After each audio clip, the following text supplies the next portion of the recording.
Hello and welcome to Factually. I'm Adam Conover. Thank you so much for joining me on the show again. I am so excited for today's episode. We have on the show today a guest I have wanted to have on the show for years, and frankly, one of the people I most admire working on the internet or really in all of media today. I first saw a video from the YouTube channel Contrapoints 5 years ago in my trailer while I was working on one of the last seasons of Adam Ruins Everything. And this video blew me the fuck away. It was brilliant, it was fiendishly funny, it was stylish, and it was unlike anything I had ever seen on the platform before.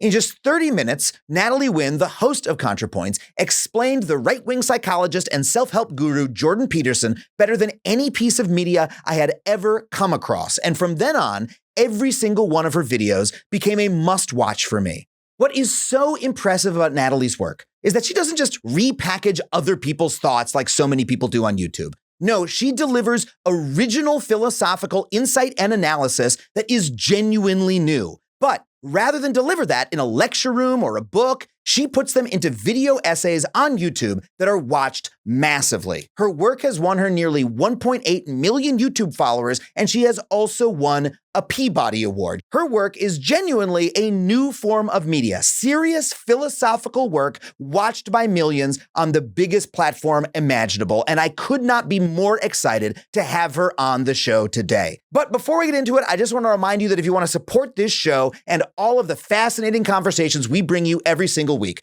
you can do so on Patreon. Head to patreon.com/Adam Conover. $5 a month gets you every episode of the show ad-free. For $15 a month, I will read your name in the credits. We got a lot of other great community perks as well. And if you like stand-up comedy, I just want to remind you, you can come see me on the road. Head to adamconover.net for tickets and tour dates. And now, let's get to my interview with the writer, thinker, philosopher, and YouTuber, Natalie Wynn, also known as Contrapoints.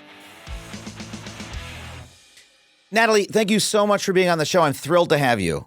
Thank you so much. I am very happy to be here. I've wanted to have you on the show for years. You're probably one of my favorite, what do I call you? Internet public intellectuals? What do you call yourself? I guess I worry that public intellectual sets me up for failure, but I call myself a YouTuber because, like why get more complicated than it needs to be? But I make, video essays on YouTube. I've been doing that since 2016 or so, and cover a lot of topics from politics to sexuality to psychology, I guess I'll even cover. So it's pretty broad, I guess, in terms of what I'll go into. But yeah, the channel is called Contrapoints. And I feel like we have something in common in that I've said many times on this show, I intended to go to grad school for philosophy. I never did. And it's been a thorn in my side ever since. I have a shameful bachelor's. You went for a number of years and left. And now both here we are on YouTube, trying to maybe use some of these ideas in the public sphere. But you do it on such an incredibly deep level. Your new video, which has the title Twilight. That's the entire title. Video. Yeah. But in the video, you cover everything from the nature of desire to sadomasochism to radical feminism. And you end with this incredible insight about the nature of the masculine and feminine and them containing each other. And I watching it, I'm like having every single sentence in the video gives me a little mind explosion, of like a new insider thought that I'm processing with everything else. They're incredibly dense. It's just like such an amazing work to go all the way from Twilight to that big concept. Like, how do you even begin to put together a video like that? What's the first germ of it? Well, I think with this video, I knew I wanted to make a video about sexuality, but to do that on YouTube, I was in search of a PG-13 framing device. And so Twilight kind of became, I was like, okay, if I want to talk about sexuality, but I want to do it on YouTube, the community guidelines will just love if this video is about Twilight instead of being about something more explicit. So I've been alive long enough to have sat through, at this point, 20 years of discourse about the Twilight series. So it's something that I'm very familiar with. A lot of the complicated conversations people have about sexuality have been sort of magnetized to this topic in particular. So, a lot of the things that people worry about with Twilight, the kind of power dynamics and the sort of, I guess people worry about misogyny and all of this, I guess was stuff I wanted to go into in the video. And so for me, Twilight was just like, I just felt this was like the right case study that I could attach all these wider issues to. That's amazing. And one of the things that's amazing about this video is it has almost 4 million views on YouTube. And, some of your previous works, say you did a video about Jordan Peterson, right? That's a wonderful, I think, philosophical. That's the first thing I ever saw of yours. And it was really influenced the way that I think about that guy and that entire movement in, pseudo-intellectual circles. But, that's a hot topic for the algorithm, right? Jordan Peterson does well. Yeah. Twilight, if the words Jordan Peterson are in the title of the video, it'll do well. This video is about a couple decade old romance series. Yes. And the topic ranges so widely from the nature of romance fiction all the way to, the nature of desire and sexuality itself. And people are watching it in such huge numbers. What do you attribute that to? Because again, it's a really dense, truly philosophical work. Well, I think people are curious about these topics, and I feel like a lot of times the discourse about them is of a pretty low quality. So I feel like this is another thing that attracted me to this topic, is that I feel like that there's stuff that's not being said about this that I can say. So, I try to look for something like that when I'm deciding on a video topic. If it's something that I feel like a lot of people are covering really, really well, then I'll I don't know if I can add anything to this, but with this, I felt like I had something to add. And yeah, I guess one reason I decided to make this video is, as a LGBT person, I feel like, well, I'm a trans woman. I'm not LGB and T, but you know what I mean.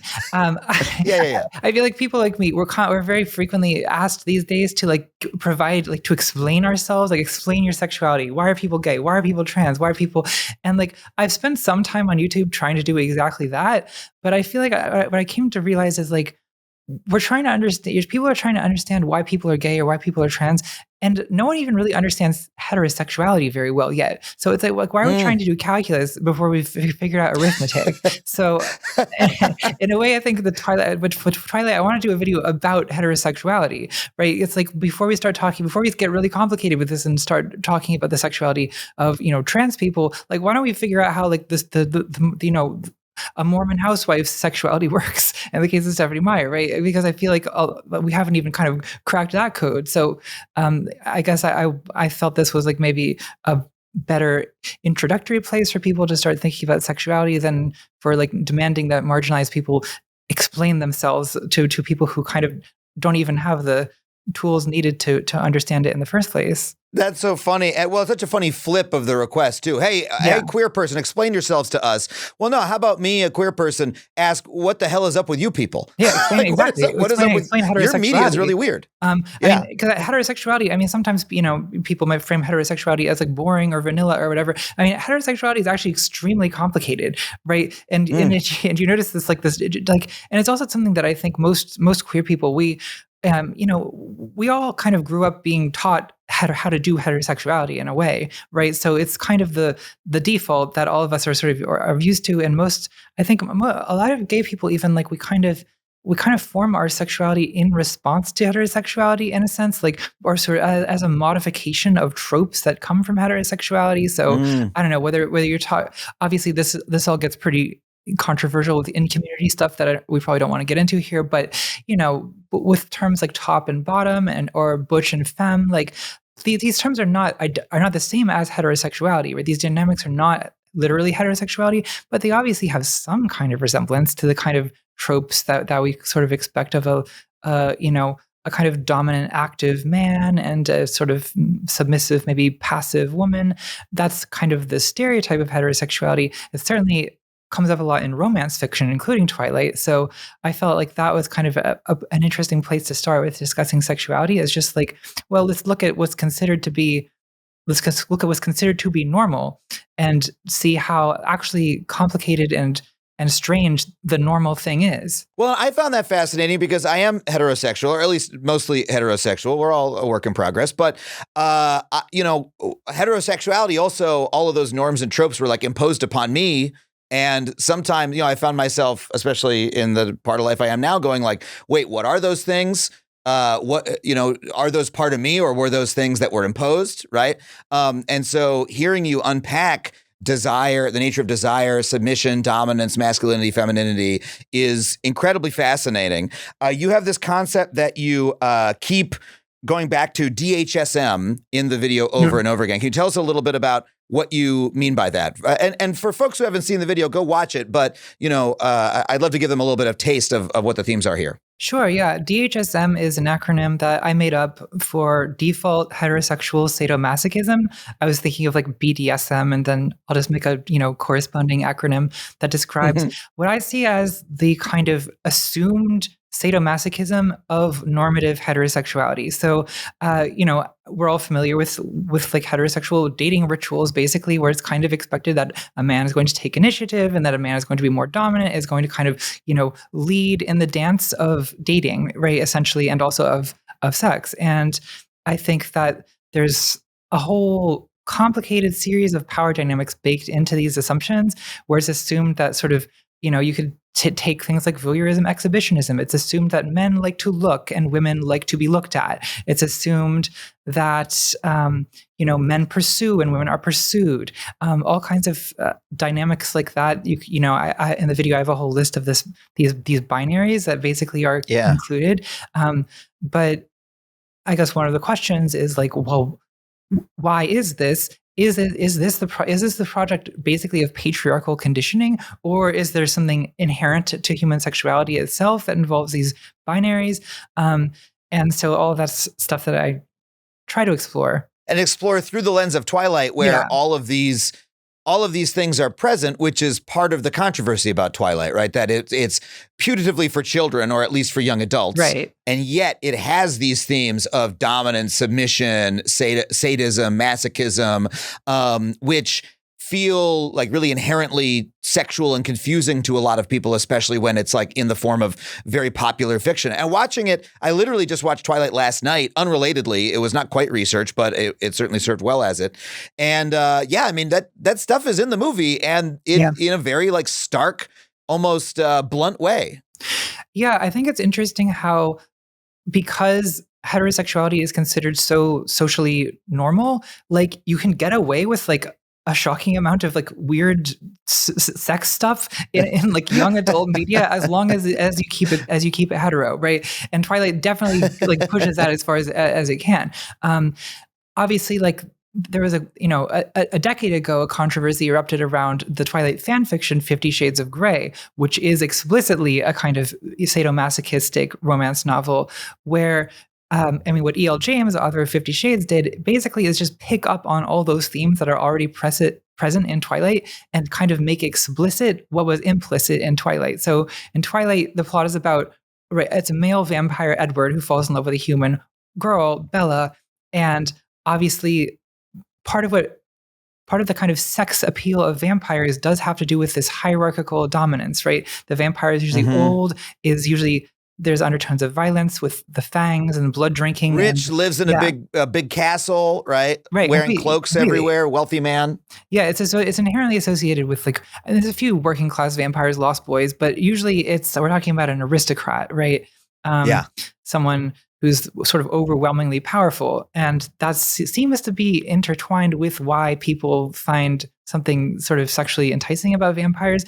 It is the danger and the power itself. So the question is like, isn't it kind of disturbing, right? That like we have, millions of teenage readers who seem to be so attracted to this, and like, what kind of message is this sending? Well, before we can even answer that, you have to unpack why this kind of thing is appealing to so many people in the first place. And why do you think it's appealing to so many people in the first place? I think for a bunch of different reasons. I definitely do. I'm certainly not dismissive of the feminist arguments about this, which are that, if you are a woman or a girl and you're raised in this society where you're kind of conditioned almost to like romanticize a certain type of dynamic between men and women, that sort of is the result of a long history of men having social power over women. So even in historical romance novels like Pride and Prejudice, right? In Pride and Prejudice, you have Darcy, this like extremely wealthy man who's at first he's kind of an asshole, and then Elizabeth, who needs,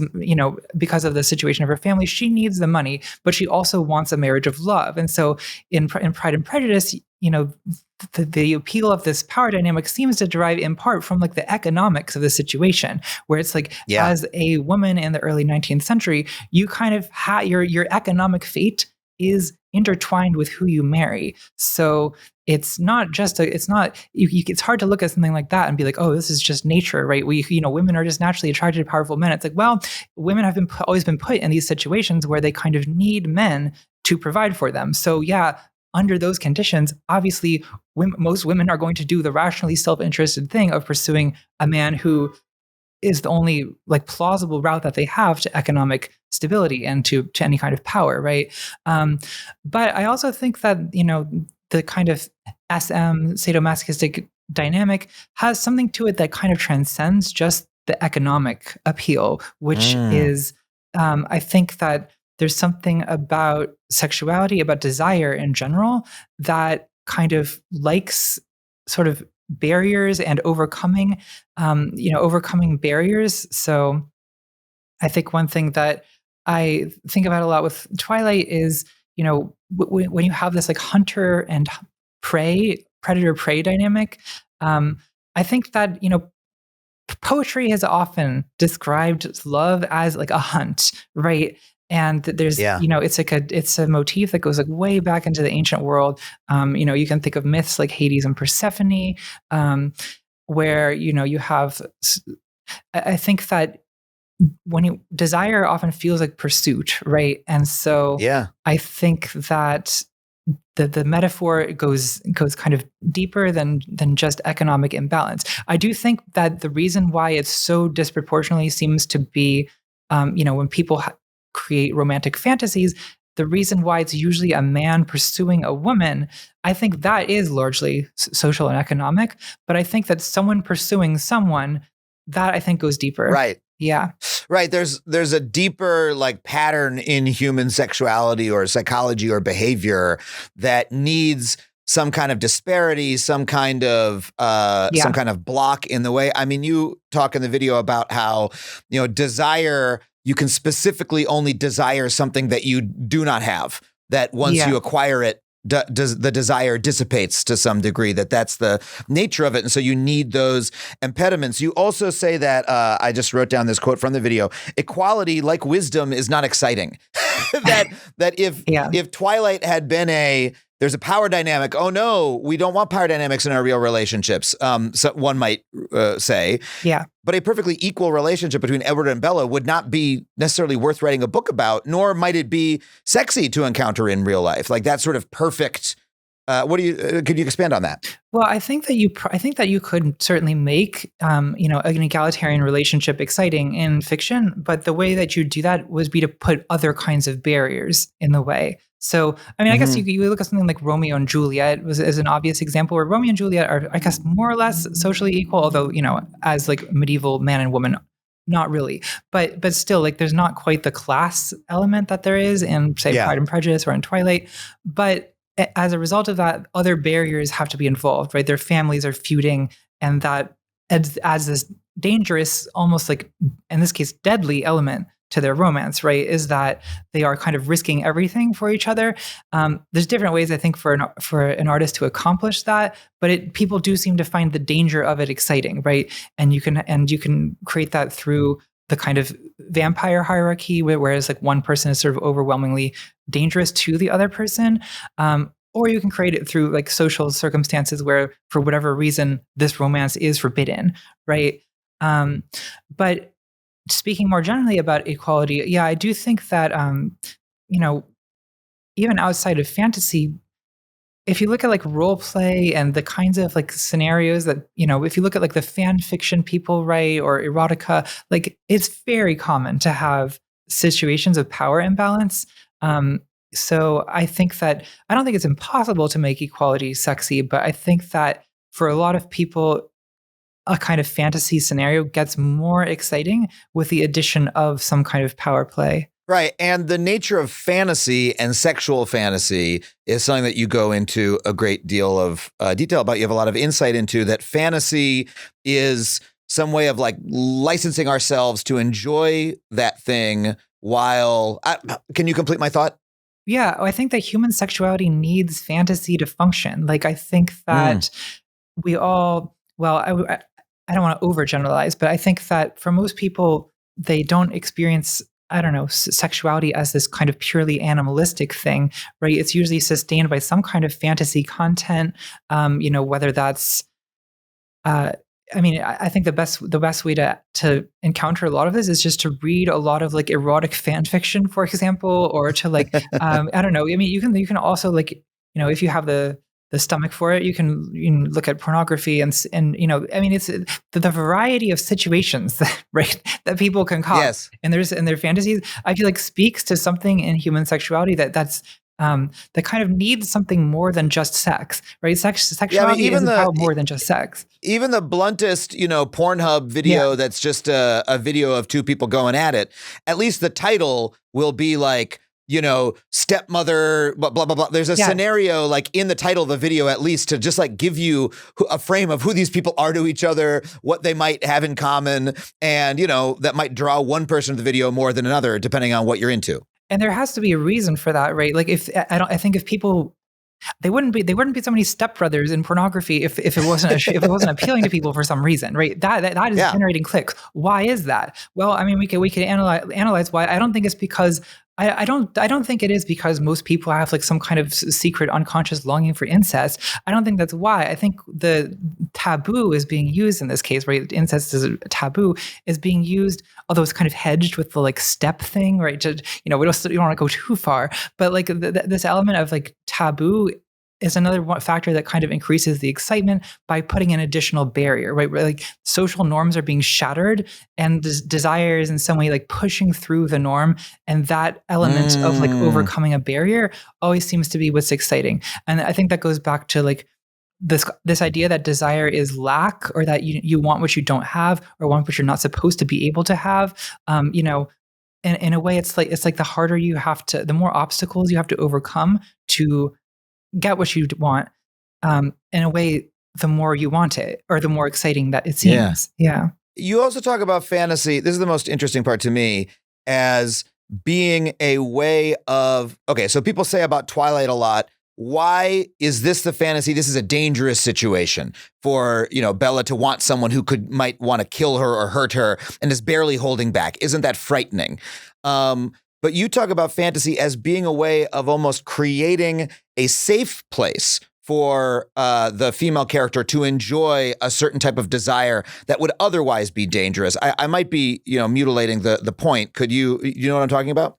Yeah. Well, I think that, look at the kinds of media that people consume all the time. Like look at the popularity of movies about the apocalypse, or about, all kinds of horrible things happening. People like to experience things in fantasy, in art in general, that obviously we don't want to experience in reality. Yeah. We crave the apocalypse, even though we don't want to live within it. Most of us do not want the apocalypse to happen, but there's, there's something that just is endlessly fascinating to people about watching a movie where like New York City is destroyed. We're obsessed with it. We just want to see it again and again.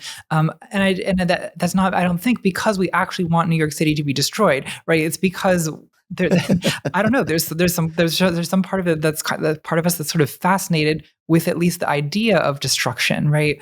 Or like the fantasy of it, even though we, and I think for mentally stable people, those two things are securely separated.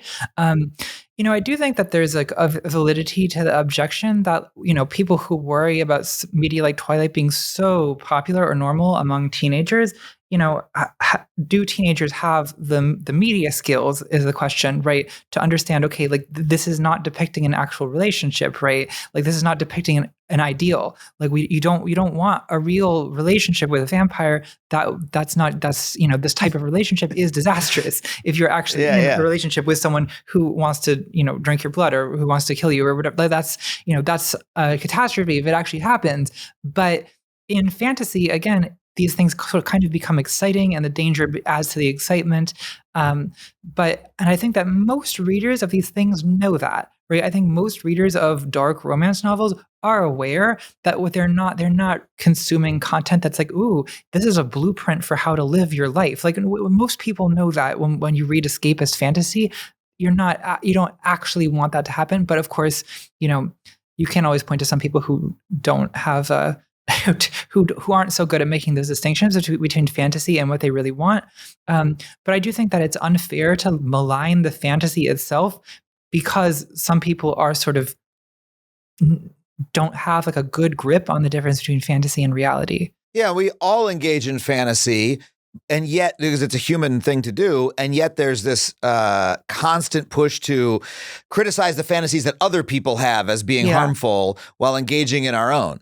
Yeah, absolutely. And I mean, that's one reason why you have, slogans like "Don't yuck my yum" or like the discourse about kink shaming. I mean, obviously those kinds of slogans are relative to a particular context where, you've agreed on in advance that, okay, this is a space where we're going to openly discuss sexuality. And so like within certain reasonable limits, I think you say like, we appreciate that people have like a very diverse range of, turn-ons basically. Right.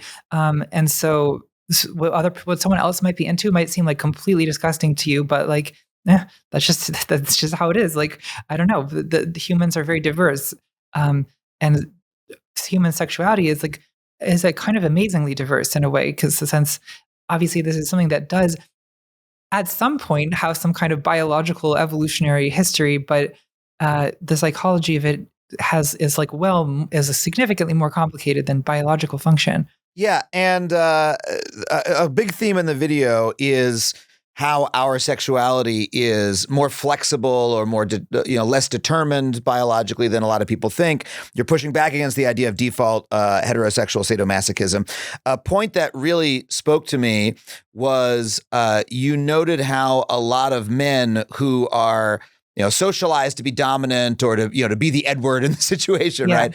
And to pursue and to be the desirer, have like a latent wish to be desired. And I'll just say I related to this. I was like, a little ping went off in my head. Yes, I have felt that way and never quite had language for it, which I think is a wonderful thing that media like yours can do. Can you talk a little bit more about that idea and where that came from?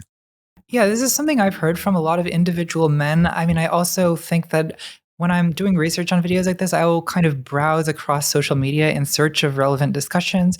And I remember one time, I think it was like the Ask Men subreddit, someone asked something along the lines of, what is one thing that you want from relationships with women that you feel like you don't often get? And I think the most upvoted response to that question was, I want to feel like I am desired. So I think that, both men and women are in a way not served well by being forced to conform to a default heterosexual sadomasochism, where it's only the man who's supposed to desire and the woman only is supposed to want to be desired. I think that puts people in boxes where there's certain desires that don't get acknowledged or met. And as you say, often people don't have the words for it. So I think that a woman who kind of wants to that more like quote unquote virile, like pursuing, desiring role, will feel like there's something sort of masculine about inherent to that, or something even sort of shamefully unfeminine about it. And likewise, I think that men are put in this situation where because they need to be the dominant, active pursuers, there's part of them that maybe wants to be, that you want to be pursued, right? You want to also feel that, someone you're attracted to is attracted to you and is kind of active in that. And it's not just like a passive participant for you to do things to, right? Like, I think that, but I think that, there's often a kind of shame that comes with that, where I think it's sort of, it feels unmanly, maybe, I think, even to kind of want to be wanted. But there are times that, I think you have some examples of this. If you look through the behaviors of actual men in real life, they will betray that desire, or there's certain features of masculine. I mean, you saw it for yourself on a Reddit page. These things are real, and an acknowledgement of them can lead to a more functional sexuality. I mean, you had what's the word? It's not variability, something like that. Flexibility. That you say maybe rather than equality, we can strive for. What is the word you use? Versatility. Versatility. Thank you. Yeah. Just talk about that a little bit. Well, I guess, I mean, the word comes from gay culture where, people will use terms like top and bottom or, dom and sub. And then the word verse means that you are someone who's interested in or who likes basically occupying either role. So verse, just short for versatile. But I think like most straight people do not use terms like top and bottom. And, there's a question of whether straight people should use them because since it's something that comes from gay culture. But I do think that most people, gay or straight or bi or whatever you are, like would benefit from this concept, from being a little bit more open to versatility in relationships and in sexuality. I think a lot of people have by putting themselves in one box or the other, kind of are closing off some part of their own desire. And it's something that you kind of discover by opening yourself up to it. Whereas I think most people tend to, all of us are kind of on some level the products of, social conditioning. And so there's a implicit value, I think, placed on a man being active or a woman being passive or a man being the one who desires, a woman who sort of being desirable. And I think that for most people, if you want to get outside of those boxes, it involves navigating a certain level of shame and overcome, and also like conceptually the confusion that comes with what I'm calling default heterosexual masculinity, right? Where I think this idea is like so deep that a lot of people think that what it is to be masculine or to be male even is to be active and to be right. It's often like assumed to map onto anatomy in some way, right? That it's just assumed that like a male sexual role is active and a female sexual role is passive.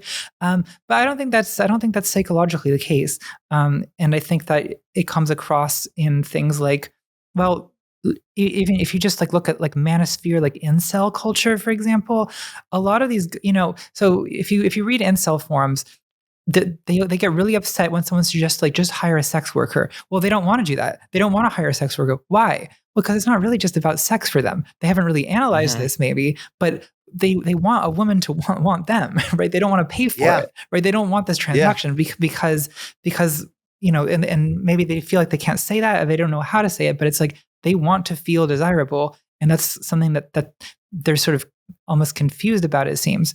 And likewise with, romance novels, a very feminine genre, a lot of romance novels are written with a very strong male perspective in them. And one thing that I kind of speculate about is I do think that a lot of women read romance novels and identify with the man, right? So, I mean, for example, in Twilight, Stephanie Meyer has rewritten in this 2020 book, Midnight Sun, which is just the Twilight story, but told from Edward's perspective.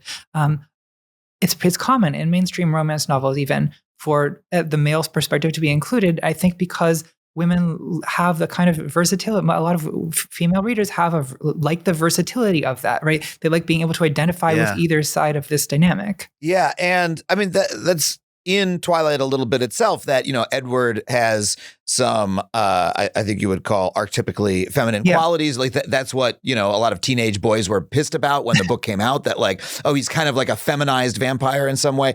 There's parts where Bella becomes a vampire, becomes stronger than him and is maybe dominates him a little bit. Like it's almost modeling a healthy, versatile like switch that they're able to do. Is that the case? Well, I think that if by the end of the series, right, the dynamic between them does kind of equalize, which I do think is another thing that people do tend to neglect when they discuss this story, is that it starts out with this massive power imbalance, but by the end of this series, Bella has also become a vampire and she's kind of like risen to Edward's level, and their dynamic is much more equal, and that's pretty explicitly something that's explored in Breaking Dawn, the last of those novels. Yeah, and even in the first film, which is the only one that I've seen, yes, there's a dominant and submissive relationship to some degree, but also, Edward is like almost driven mad by his desire. He can't stay away. And I'm watching it going like, Bella doesn't feel like unpowerful. She feels like she has, there is a power in the being chased, right? Yes. In being desired. Like every single time one of these ideas arises, the opposite is buried just under the surface, like ready to come out and flip over in some way. And that sort of leads me to the end of the video. I think one of the most powerful ideas. When you got to this point, again, I was like, how did we get here in a video about Twilight? The idea that, we do not have I'm going to mangle again what you said, but we do not have a gender binary. We have a gender yin-yang where, where the masculine and feminine are counterparts and contain each other and are constantly undermining or replacing each other, and that containing each other in nested levels. How did you come to that idea? Was that through the examination of Twilight, or was that an idea that you had before that you expressed via Twilight? Well, I like the idea that this was some like deep truth that I discovered by reading Twilight. In reality, no, I don't think that was exactly how it happened. But yeah, I was actually thinking about the concept of yin-yang, and I like this kind of as a more, what I think is a deeper way of thinking about what people often think of as a binary. So a binary is just 1 and 0, but oftentimes binaries like masculine and feminine, they sort of are mutually constitutive, right? Where like part of what it means to be, you can't really understand what we mean by masculinity unless it's complemented by this concept of femininity. And I think that when you appreciate that, you also kind of see the transformative capacity that exists in this, where there is something feminine about the masculine and there's something masculine about the feminine, and one person is not just masculine or feminine. I think that we all have these sides to ourselves, and over time these can change, and one or the other can be more dominant at different times. At least that's how I think about masculinity and femininity, not as like, oh, either you're masculine or you're feminine, and that's like an essential thing about yourself. Like, no, I think we each contain the whole dynamic in a way. Yes. So I think that is something that, I mean, you don't have to explore this through Twilight, but I think that is something that Twilight does ultimately explore. And not just Twilight. I mean, often romance novels, they get a lot of criticism for being sort of, masochistic. That is, for having disempowered female protagonists, which a lot of them do. But a lot of those disempowered female protagonists also kind of end the novel powerful. And so I think in a way the inequality, it's complicated, right? You could argue that the inequality is being romanticized, and often it is, but also a lot of times the inequality is there as an obstacle to be overcome, right? The inequality is the driver of a conflict, where the end of the fantasy, like the consummation of the fantasy, is in a way overcoming the inequality and achieving an equal relationship. Right. The separation ending, the separation of desire ending, and the becoming one, which brings us back to the yin yang. And it's also I see how this works in sex, right? That if you are beginning in a masculine way, but there's the seeds of femininity within, right? When that comes out, that is a sexy reversal, right? Yes, it makes me think a little bit this is a very strange comparison, but in comedy writing, something that we do a lot is hiring and lowering. You want to see the low become high and the high become low. The Lord becomes the peasant. The dog starts walking around and giving orders, like the dog in Family Guy or whatever, right? It's fun to see the flip, and you want to see it happen over and over, right? You want to see in Trading Places, you want to see them go up and down and up. It's the transition between the two that is enjoyable. It's not like the static nature of staying in one place, which I don't know, that's life, right? That's what is fulfilling, is to experience that going back and forth. I think there's so many odd connections between comedy and sexuality. I like what you're saying about like high and low sort of, becoming each other. There's also the tension and release theme that I think I talk about a bit in the Twilight video. And obviously this is the thing that comics will talk about, right? Building tension. A joke often starts by building tension, and then a punchline will be a release of that tension, and the audience laughs.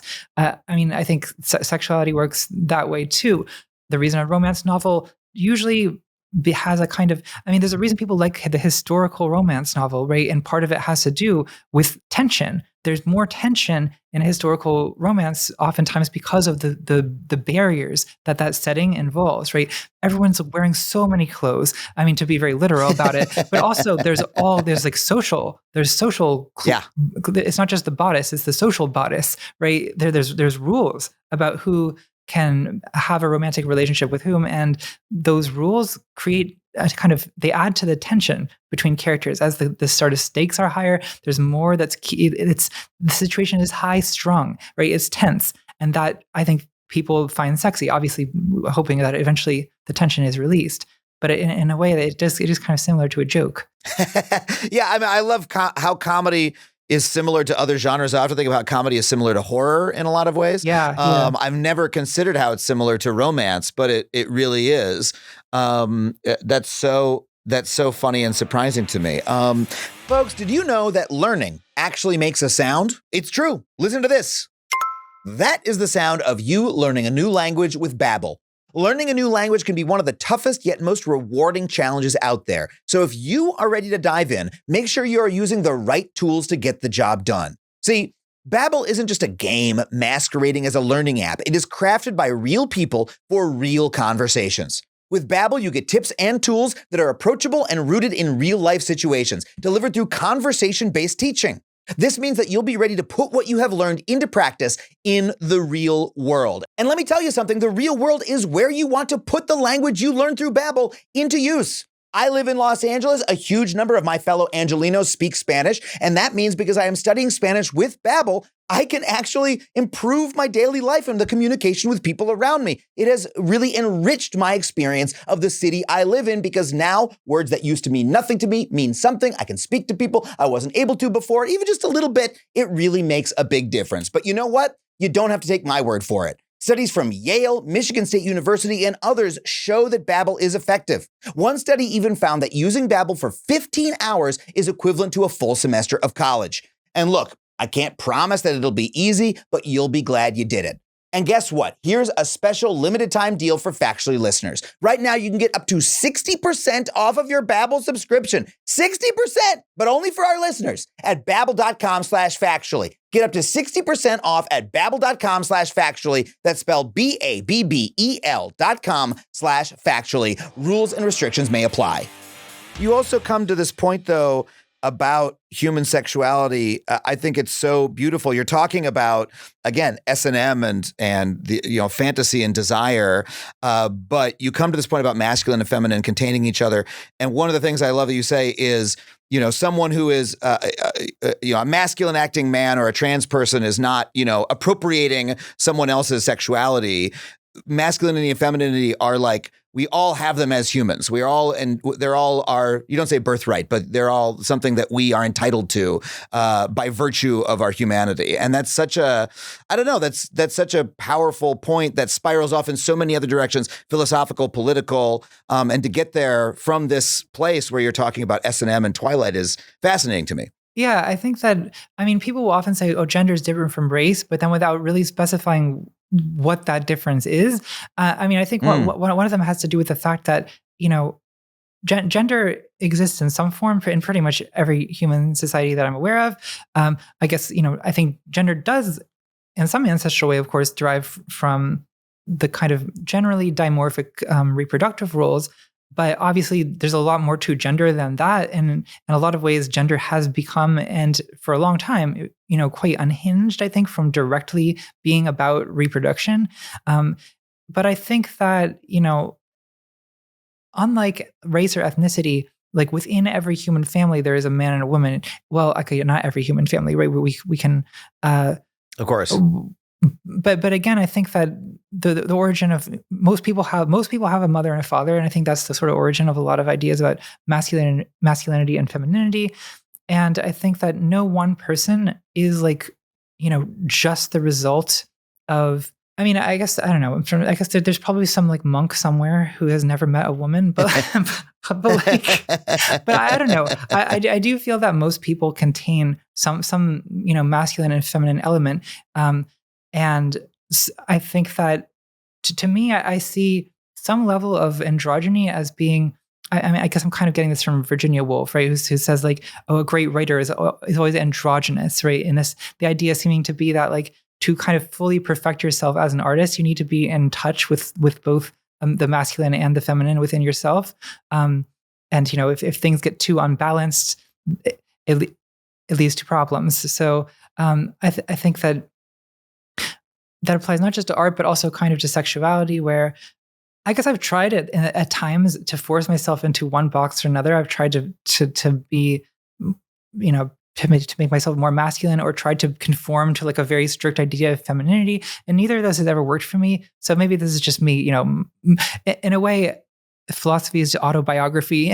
In a way, maybe this is me just working through my own personal thing and then making sweeping generalizations about human nature. Well, lots of people do that. So I guess, guilty. But I think it's there's sweeping generalizations that other people seem to relate to. So I think it's probably not just me that finds that being strictly masculine or strictly feminine hasn't really worked out well for me. I think it probably doesn't work out well for a lot of people. Yeah, I've often felt that in my own life, that's a box that I was placed in, and I have a constant sort of desire to undermine it, or to find, more richness in it, or to find what I'm missing. And I think that's probably part of why this was a popular video, is because it expresses that. You said philosophy. I want to talk more about how you think about this video as a work of philosophy. I mean, at one point, I believe there's a graphic on the screen that says, or maybe you say this out loud, that you made this video instead of writing a PhD dissertation. And at that moment, I realized, wait, that is this dense of a philosophical work. There is that many citation of other thinkers. You're doing that much original thinking. I mean, there's a huge number of videos that are, philosophy videos on YouTube that are just summarizing. And that's wonderful for them to summarize. That's essentially what I feel I do as a comic. I read a bunch of ideas and I summarize them for you in a way that is funny and intelligible. I make it go down easy. And hopefully I get a couple of my own ideas in there too, because I'm a smart person. I like to think I am. And I have my own thoughts about the world. But I mean, at the end of this video, I was like, put this in a fucking library somewhere, because people need to like keep watching it and understanding exactly what point you're making, and put it into dialogue with other philosophers or psychologists or thinkers. I mean, how do you think about the work in that way? Well, I think this video more than my other videos was like, I did so much research for this. I think I read at least 100 books for this. And also like a lot of articles and things. And so I tried to get like very familiar with like a wide range of thinking about the topics that I wanted to cover, and use that to build what's basically a 3-hour argument of what I wanted to say. So that I think is more academic than most of the stuff I do on YouTube, in the sense that the citations are very wide and there's a lot of them. But also, I am trying to make an argument that I think is my own argument. And then the citations are just sort of ways of like bringing in other people's ideas. It's always tricky with a video essay. You want to balance like the kind of academic side with the entertainment side. You can't just sit in front of a camera and like read your, master's thesis or whatever, because I think people will find that boring. But, the hope anyway with this video was that I was going to, be able to balance what are my sincere ideas and my academic reading. I'm hoping that I presented this in a way that was not just kind of for an academic audience, but would be for a popular audience. And people have watched the video. So I guess on some level that has succeeded.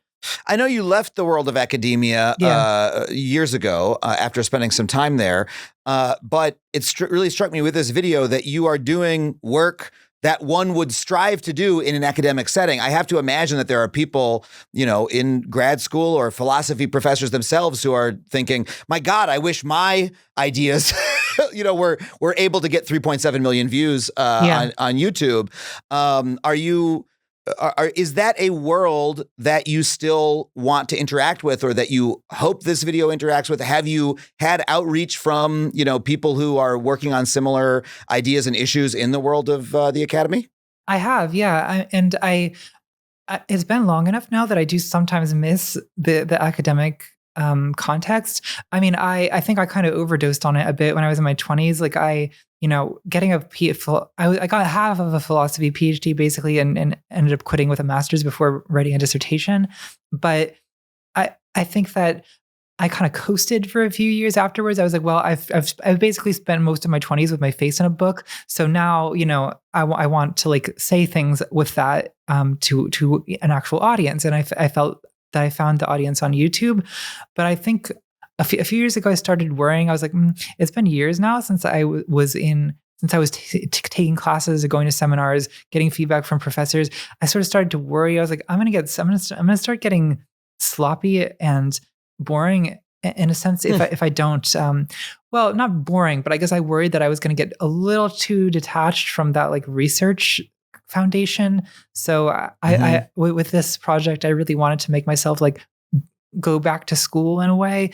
And so I read a lot of like pretty dense texts from psychoanalysis to feminist theory to, kind of a wide source of commentary on sexuality or on gender. So I tried to kind of bolster the substance of this video by using academic texts again. And that's such a it's such a project to do that. Like, as somebody who builds arguments myself in my own work, done so on TV, I do so on YouTube now. It's a big lift for me to do 20 minutes, right? To make a 20-minute argument. You're doing a 3-hour argument where you're doing a vast amount of reading and also original thought. And I'm dying to know, like, a little bit about your process. Like, when you're reading 100 books, right, and you are trying to get your head around this argument that you want to make, what are you then doing with the book? Do you have a note-taking process? Like, how are you assembling this argument as you go? Yeah, my methods for making this video were actually like so crazy that I can never do this again because it took so long. like I have a document. How long did it take you all together, by the way? Just how long were you working on this? I mean, I think I started it. I think I started it in like June 2022 and then published like March 2024. So wow, more than a year and a half. I mean, I was working on other things in between, but I think that, when I say reading 100 books, how long did it take me to read 100 books? Well, usually it takes me more than one day to read one book. So yeah, there was a lot of reading days.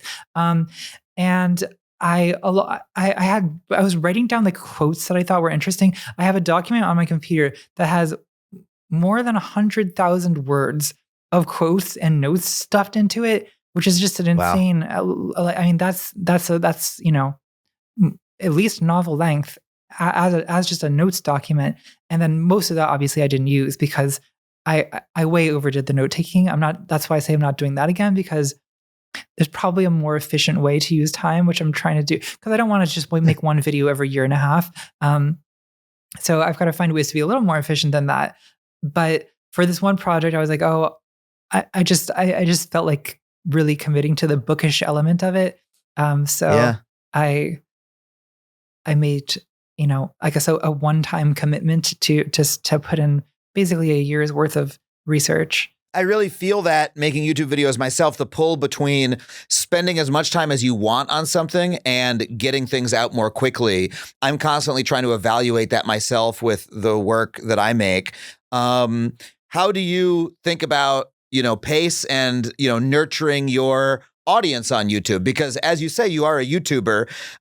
Being a YouTuber puts you at the mercy of the algorithm, of the audience, of these sort of, very mechanized processes that determine success or failure. It seems like it would take a lot of trust to spend a year and a half on something and know that it will be watched on the other end and not be anxious about, shouldn't I have put out, 12 more videos in that period of time? Wouldn't that be better for my numbers? Like, that sort of thinking. How do you think about that? Oh, well, it definitely would be better for my numbers if I had made 12 videos instead of one 3-hour video. I mean, I think that for me... Really? Because the 3-hour video does well, Yeah, well, okay. I do think that long videos do seem to be doing well on YouTube lately. I think that when I was building an audience, I would never have been able, I don't think, to do something like this. This is kind of the luxury stuff you get to do if you have already like built that foundation.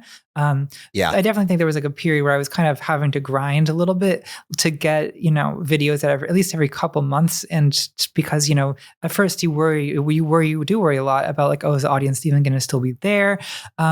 I feel at this point, like I have built enough of a long-term audience that will kind of trust the process a little bit. and they will. I feel like I can count on them to watch when I come up with a new thing, even if it's been a while. So I tend to worry about that a little less. Though I do also think that a year and a half is too long, and I think that I benefit from a little bit because at a certain point with the research, there are diminishing returns to spending more than a year on researching a video. I think at a certain point, you have to say, okay, that's enough. Like, save the rest of the research for another video. So that's from now on. I'm trying to do that because I do want to make videos a little more frequently than once a year.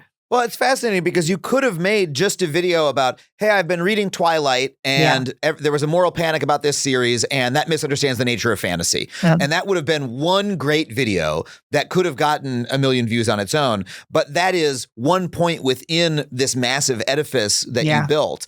And so, I'm curious about, is there some value to you in your creative process of exploring so much in a single video rather than chunking it up or making a more, I often look to make one discrete point, maybe two. And if I do more than that, I start going, maybe I'm getting too overambitious and I need to scale it back. Whereas this video is so incredibly maximalist in its conception and design. Is there something about that draws you? Yes, there is. And it's hard for me to explain what it is, but I do think that I am like sort of ambitiously drawn towards like more and more elaborate projects. It's something that I have to like fight in myself to make every video not be 3 hours long. But I do think that I don't know, there's something fun to me to exploring one topic from like every possible angle. And I don't know, there seems to be an audience that is appreciative of that kind of like extremely thorough deep dive. I think that there was a time I remember when YouTubers were basically given the advice like, no more than 10 minutes. Like no one has an attention span anymore in this day. And now like people just regularly watch content that's hours long. I think part of it has to do with, the way that people watch videos has changed. I think a lot of people, they watch a video kind of like they would listen to a podcast, right? It's kind of on, maybe, I'm not so arrogant that I think everyone who watches my videos has to sit down at the TV with a bowl thing of popcorn and give me their undivided attention. I mean, I guess I would be flattered if people do that, but I'm sure. I mean, that's not how I watch video essays. I'm doing the laundry. YouTube is also the most popular streaming service on televisions. Like it is more popular than Netflix, and so surely some people are doing that. They're loading it up. They're no longer just clicking on a link at work, in a browser tab, and so there's been a lot of changes. Yeah, and I do I do put effort into like visuals and things. I do want to reward the people who have taken, who have put the video up on their TV and are sitting down to watch it. I do want to make that worth people's while. But I also know that, some people are cooking dinner and that's fine too.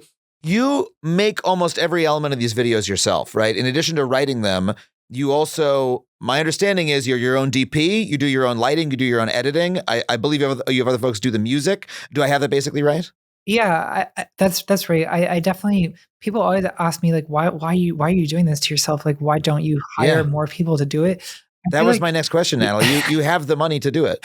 Yeah, I feel like, I think I've just gotten so used to doing it in this kind of solitary way that now it kind of feels like I would be like, I don't know, I would be taking my own.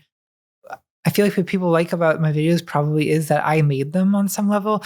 And so I think there's something that sort of comes across from like one person's like manic project. Like even, I don't know, even if like there's imperfections, which I'm sure there are, right? There are ways that a professional could probably like do better lighting or something. But I don't know, there's like, I have like the way that I do it. And I think it gives the videos kind of a distinctive feel.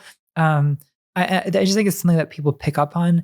And also maybe it's just me being like a reclusive loner or whatever and not wanting to deal with the social element of having a. No, that's such a great answer. I mean, I've learned in my own work how much the process is the product. And I actually experienced, I came from doing videos on a website called College Humor. We had our low budget way of doing things. And I experienced later on when I was doing work on Netflix, there were things that I wanted to do that were actually harder to do with more resources than when I had less. And I would try to get certain sort of gags done, certain sort of visual effects, try to do things on a certain timeline. And the more expensive crews that we had to work with said, we don't know how to do it that way. I was like, oh, well, the 25-year-old I used to work with could help me do it that way, right? And so the process is the product. The way you make the thing is how the thing comes out. And so I understand Yeah, if that's how you got started doing it all yourself, that's what the audience likes. That's the way you do it. You maybe don't want to fuck with something that's working, because what the audience likes partially is the feeling of watching this lady go crazy in her own house at 4 a.m. You know, they like a little bit of that feeling. I think that's exactly what it is, right? Because I think there's a certain vibe for lack of a better term, to a person like manically recording a video in a room alone at 4 a.m. Like, I don't know. I don't know if that could be replicated if I weren't literally doing that. So I don't know. So in terms of your audience, you are entirely audience supported. I don't think you take ads of any kind. That's a wonderful thing that's possible now in today's internet media ecosystem. It's also, there's a hazard of audience capture, of your audience driving what you're doing too much, yes. Or of feeling at the whim of your audience. What has your experience been with that, and how do you resist that affecting your work? Well, I am very grateful to Patreon for allowing me to have a financially viable career without filling the videos with ads. That it's a good model. I do think that, as you say, there's a hazardous side to it, which is that it's not in a way you don't have a boss, but in another way your boss is like this mob, right? This group of a few thousand people who are funding your project. So you are kind of accountable to them in a way. So how do you not just become a people pleaser? Yeah. Well, I've been doing these like Patreon only videos that, I'm just charging people $2 a month or whatever to watch them. And then our people can pay more to vote on the topic. And I do think that people vote on topics that are different than what I don't think anyone would have voted for Twilight, for example, right? I don't think that if I had a poll to decide what my next video was going to be, I don't think Twilight would have gotten a lot of votes. People tend to vote for things they've heard of. So it has to be something familiar. It has to be often something topical will get more votes than something that's, kind of outdated or that doesn't seem particularly relevant at the moment. But yeah, I do think that there's something to be said for me, using that kind of voting feedback so that I kind of keep in touch with what people care about. But I do think that it's also good for the main channel videos that I'm not just taking, that I'm not just having the topic dictated to me by the audience demand. Yeah. Because I think a lot of times people don't know what they want, or, the most exciting content I feel like comes from, I had no idea that I wanted this, right? Like I would not have asked someone to make a 3-hour video analyzing Twilight from every imaginable philosophical angle, but hopefully now that it's here, they like it. I think also, a lot of times what you think you want is more of what you've liked in the past, which I think can kind of stifle, it can stifle innovation or change look what's happened with movies where everything's a sequel now, right? I think that you can become too conservative in terms of what you are willing to experiment with creatively. If the way that you choose what project to work on is just informed by what has succeeded in the past, well, then you just make the same thing again and again, and no innovation ever happens. Yeah, and if you just make the thing that the audience says that they want, there is some value in that. Yeah. That is something that there is some value in pleasing the audience. Yeah. But if that's all that you do, the audience is never surprised. That's what always bothers me so much about, it's a cliche, but fans of IP media, of superhero media or whatever, being like, we didn't want this. This isn't what the fans asked for, sort of discourse. Why didn't they ask us before they made the new Star Wars? Like, well, is that what you want? Like, you didn't know. You wouldn't have known to ask for the first Star Wars movie before it came out, because it was a unique act of creativity on the part of this weird dude, George Lucas. And in fact, that was what we liked about it. And the reappraisal of the Star Wars prequels is exactly about that George was just being weird. And that was kind of more interesting than some mega corporation trying to give people exactly what they wanted. We don't get serendipity and surprise in media that way. Yeah, I completely agree with that. And I do think that it's too bad that, I do think that I have an increasing sense. I mean, with Star Wars, this is probably literally the case, that a lot of creative decisions are basically being made in corporate boardrooms, and literally they are. Yeah. I mean, it seems that's how it feels. It comes across I liked your slogan about the process as a product. It comes across, right? We can tell. Yeah. And totally. Like, you could just basically remake the first Star Wars movie now, but it wouldn't have the same impact that it had initially because we've already seen Star Wars. Make a new thing, right? Yeah. You are diagnosing the exact problem with my business. Yeah, that nobody is making new things currently. Everybody is trying to figure out this has worked in the past, so let's make another one of those. What is working? And nobody is taking a chance on the new thing. And one of the real ironies of creative work in Hollywood, at least, is even the executives don't know what they want. Because if they did, they would be writers and directors, but they aren't because they are not the creative people. You at some point need to trust a creative person saying, I think this is a good idea. I just want to make it. You should believe in me. If you want to get, the thing that is a surprise hit that changes the culture or makes things go in a new way. Yeah, it requires you to take chances, which means that sometimes you'll lose. But I also think that the super conservative approach to, just keep making the same thing that worked in the past, I think that's a very short-term way of thinking where people will eventually get bored, right, of you making the exact same superhero movie again and again. And I think that, even economically, that will eventually cost you. You want to take, it's worth it, I think, to take chances on someone who's trying something new.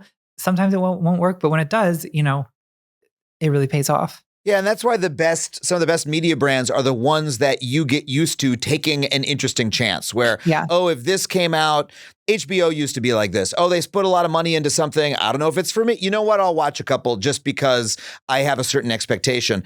I think people have that same expectation of your work. Like normally I had no interest in Twilight, right? It was not particularly on my radar, but Natalie has a new video out that's 3 hours of Natalie talking about Twilight. I am interested in that because I have seen your past work and I know that you are going to surprise and delight me.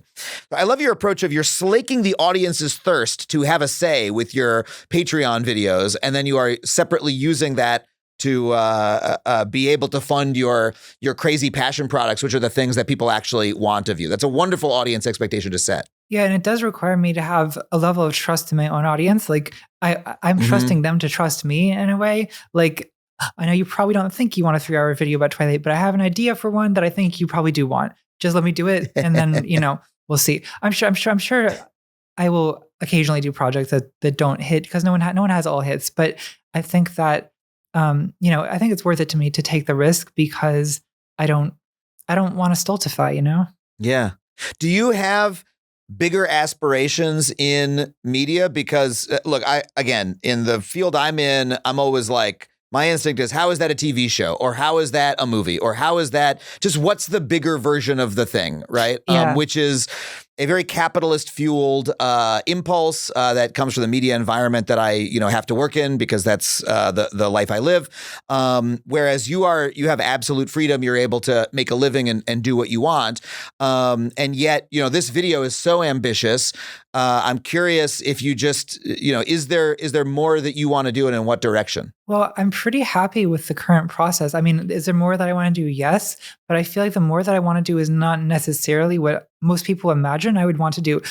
People ask me all the time, like, aren't you gonna have like a Netflix show or something at some point? Or when are you gonna like have I mean, they don't say when are you gonna have a real job, but there's sometimes feels like a little bit of an implication of that. When are you gonna make it big? Right? That's the idea. That's the implication. Yeah, when are you gonna make it big? I'm pretty happy making it medium actually at the moment. Like I think that I like the independence and I like the fact that I can do like weird experimental things. And I like the kind of direct relationship to the audience that I feel like I have through Patreon, where it's not mediated by a studio. I don't know. It's not to say that I will never try, doing something that is with a more conventional, production approach. But I feel like for the time being, I'm pretty happy with the way that this work, it works out with Patreon and with the audience on YouTube. And so I'm not like itching to change it up in that sense. Yeah, I would also ask, would you ever want to write a book? Except that again, the video to me has the density of a book. Every sentence is something that I want to pause and unpack and reread. And yet it's being seen by more people. You are able to, I think, probably make a better living at it than you would if you were to publish it as a book. it seems kind of perfect for getting the ideas that you want to get out. And yet I think there's maybe a YouTube stench that I feel as well of isn't there some more legitimate place to go? No, I mean, people ask that too, right? When are you going to write a book? Well, I don't know. I might write a book. I may well write a book someday, probably when I get tired of looking at my face on a screen. But I think that I feel like I've put so much time into learning the skills of doing video essays that I feel like I may as well, continue doing the thing that I know I'm good at. I mean, part of that, of course, is writing, and I'm sure that skill would transfer over to writing a book. So again, I think I haven't ruled that out. I imagine myself writing a book someday, but for the time being, all the ideas that I have for books, I feel like I end up making them into videos. So it's not doesn't seem like a super pressing need for me to switch media. I don't feel that you'll ever get sick of looking at your own face. If you spent this long doing it, you true. have the same sickness that I do, where if the narcissism has lasted this long, I should be in the clear, right? Yeah, if you want this many people, if you have spent this much time trying to get people to look at you, you must want people to do it. It's never gonna leave you. Yeah, it's a long-term personality defect. What have you been thinking about or reading more recently that is, I mean, this video took you a year and a half. It came out a few months ago. What directions do you find yourself being pulled now in terms of your interests? Well, I've spent so much time on this Twilight video that I like for the last few months, I just avoid anything romance fiction. I'm like, no, I thought about it for a year and a half. I can't stand it. In another year, I'm sure it'll interest me again and I'll go back to it. But I definitely will do something completely different next. Obviously, well, I'm very anxious about American politics this year. So I think probably I'll get something sort of a little bit more directly politically engaging next. I've been doing research for most of my adult life on conspiracy theories. So that's something that definitely interests me as a possible topic. And those go together. I mean, American politics this year and conspiracy theories. It feels like we're living in a more conspiratorial politics than ever. I remember a time when conspiracism was this kind of countercultural thing, like in the Bush era or early Obama years. But now, it was fun. Yeah, it was fun. Men in Black was a movie, right? It wasn't something that people actually believed in. Right. Or it was, I mean, and I guess there was always the 9/11 truth stuff and that. But even that, like, it never seemed very like threatening to me. I guess I don't know, but maybe it should have, because now, I mean, at this stage, like the Republican Party may as well be a conspiracist party, where like central ideas of Trump include the idea that the elections are rigged. So that's not, this is not counterculture anymore. This guy was president. He's friends with Alex Jones, or at least they're in communication. So this is. I've been talking with some people lately about whether QAnon is totally irrelevant now. And I think that it's not irrelevant, but the reason that it's not irrelevant is that it's actually a lot of the pieces of QAnon have just become incorporated into the main of the Republican Party. So, we're not talking about Q, but the idea that the deep state is rigging elections, for example, or the idea, like all this stuff is basically just mainstream American political ideas now. So it's I mean, it's a long-standing tendency, I guess, in American politics. Like there's that essay from the 60s on the paranoid style in American politics about like the Goldwater campaign, I guess. And, in the 50s and 60s, there was like the John Birch Society and all this idea of, like you see in Dr. Strangelove, where there's this character ranting about the fluoridation of water being a communist plot. So it's not like this is against new. Our vital fluids, the precious bodily fluids, which I guess is kind of like a predecessor to the anti-vax movement. This is the stuff I've been thinking about lately. That guy would have been an RFK voter. Completely. Have you? The conspiracy mindset. It's not just that the literal conspiracy theories have infected the Republican Party, but the sort of behavior of conspiracy hunting has infected almost everybody. You see Democrats or people who don't call themselves political at all just go down these rabbit holes constantly of and undermine everything that they think they know, et cetera, with that type of thinking, even when it isn't specifically a right-wing conspiracy theory of the type that we're most used to. Yeah, it's really a style. Maybe a style of, paranoid style, right? It's a style of thinking more than anything that can be applied to like literally anything.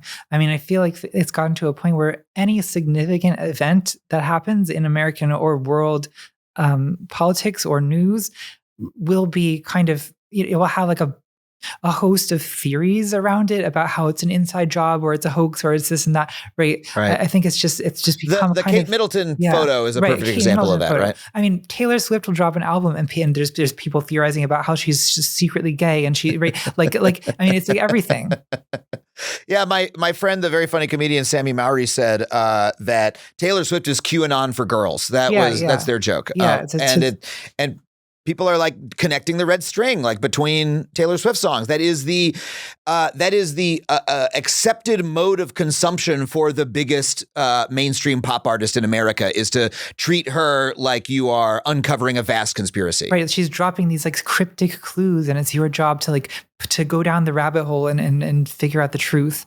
People seem to find this way of engaging with anything very, very exciting, right? I think it puts you in the role of an investigator, right? Everyone thinks they're Sherlock Holmes, and you feel like, you can find some kind of truth that has been hidden.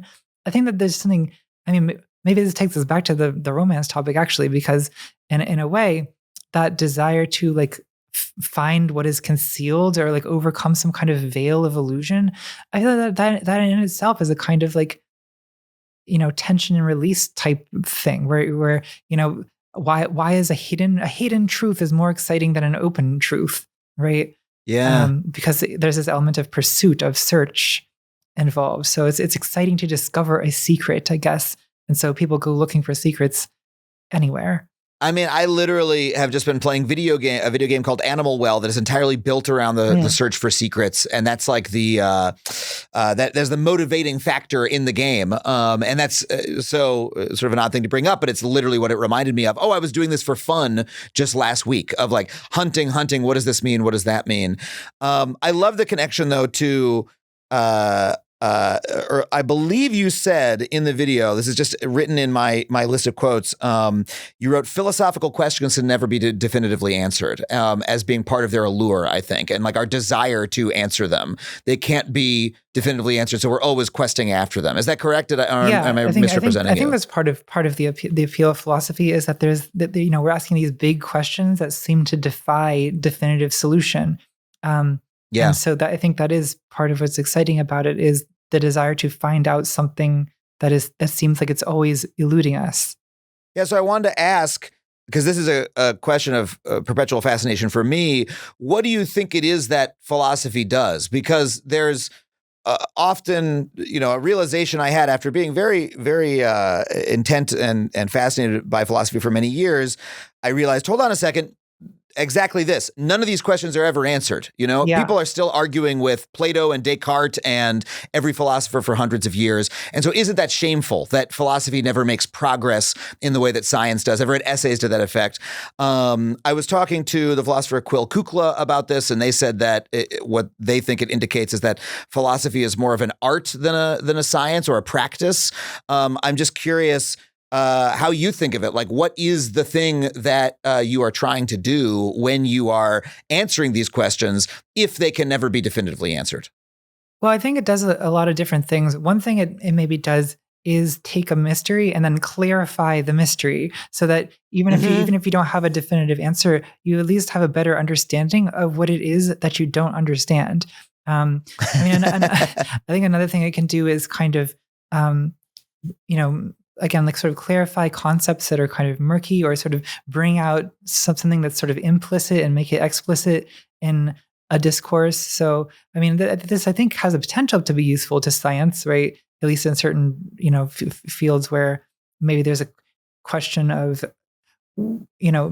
I guess psychology comes to mind where, what are we talking about when we talk about consciousness versus being unconscious, that the question actually kind of is conceptually complicated in a way that it's not clear to me that it's easily solved just through like experimentation. Before doing an experiment, you have to know, like, you have to have a conceptual framework for what it is that you're testing. Yeah, and in fact, on this show in recent months, we've had on different neuroscientists who are arguing between themselves about whether humans have free will, et cetera. And my reaction to all of them is you have committed a philosophical error in that you don't know what you mean by the phrase free will yet, or that's the disagreement, and you won't acknowledge it. Like that sort of problem is a classic one that can only be addressed by philosophy. Yeah, I don't think the question of do humans have free will and in what sense, if so, or if not, like I don't think that's a question that's going to be answered by doing, functional MRI scans of the brain. Like, there's a certain type of evidence that MRI studies are going to supply, and that certain type of evidence is always going to have to do with what amount of blood is flowing to which brain region, right? Which is not going to really answer your free will question. You kind of need to transform that into something that can be empirically verified. I think so. The question about free will is, what do we mean by free will, and what is the relationship between free will and, say, chemistry or these seemingly deterministic levels of analysis? Yeah, we might not get a final might not get a final answer to that question, but if we actually examine it, we might understand a lot more about ourselves and like all of these other things. In the same way that you're exploring Twilight and you are coming to what I found fascinating conclusions about human sexuality, fantasy, genre fiction, gender itself. I mean, it's just such a incredible tour de force. I don't know. Are you happy with the response to the video? Like, are they taking it in the way that you hoped that they would? Yeah, I'm very happy with it. I think that a lot of people have given it a chance, and I'm always very appreciative of the kinds of comments that people leave on my videos. I feel like I'm proud to have a better than average YouTube comment section. And people often will write paragraphs of text, and some of it is very, very interesting. People have their own ideas and insights, or people will challenge a certain point I made. I'm always very appreciative of people taking the time to do that, because I know these comments just get lost in a sea of comments. But I do read a lot of them, and a lot of them, fortunately, are actually worth reading. So, I'm happy about that. I mean, you really strike me as a philosopher from a few hundred years ago, like reading your correspondences. You publish your monograph, and then you get all the responses back, and people debate and et cetera. It's just fascinating to see work of this caliber come across on a platform that most people deride as being, really superficial and stupid. And you're one of the most, successful and popular YouTubers, and you're doing honest to God philosophy and psychology and analysis on there. I don't know. It's incredible to see. Sorry, go. The feedback is definitely one of the things I like about YouTube. As you say, a YouTube comment section has a reputation as being like the worst of what the internet has to offer. It certainly can be, but I think that I also, it's a mix of things. Like some people just say that I'm ugly or whatever. So, okay, thank you. But, I think that mixed in with that is a lot of people who are leaving actually very thoughtful ideas. And it's actually something I look forward to whenever I publish a video, is like seeing what people will say in response. It's almost like I want people to challenge me back. I want people to engage with what I'm thinking about, because I know they'll come up, people have different experiences. They have different expertise than I do. They'll come up with a bunch of stuff that didn't occur to me. And it's always very interesting to see how other people react to the incomplete ideas that I've had. Well, I've given you a lot of reaction here. We've been talking for quite a while. I could talk to you all day, but I should probably let you get back to it. Thank you so much for being here, Natalie. Where else? We're talking here on YouTube, which is the platform where you're at. So I think people will be able to find you. But where else can they find the rest of your work? You can find me on Twitter and on Instagram and Patreon, of course. But watch my videos first. Decide if you like them. On all platforms, I'm just Contrapoints. So that's should be pretty easy. Well, thank you so much for being here. It's been such a thrill to talk to you. Yeah, thank you so much for having me. This was a great conversation. Well, thank you once again to Natalie Wynn for coming on the show. I know you loved that conversation as much as I did. If you did, you can support us on Patreon. Head to patreon.com/Adam Conover. $5 a month gets you every episode of the show ad-free. For $15 a month, I will read your name in the credits of this show and also put it in the credits of every single one of my video monologues, This week, I want to thank Eden Welch, Patrick Flanagan, Kratone, Linslat, Andrew M. Purifoy, Marcus Mitchell, and Vanessa Russell. Thank you so much for supporting the show. Patreon.com/Adam Conover if you want to join them. Head to adamconover.net for my tickets and tour dates if you want to come see me do stand-up comedy on the road. For this show, I want to thank my producers, Sam Roudman and Tony Wilson, everybody here at HeadGum for making the show possible. Thank you so much for listening, and we'll see you next time on Factually. That was a HeadGum podcast.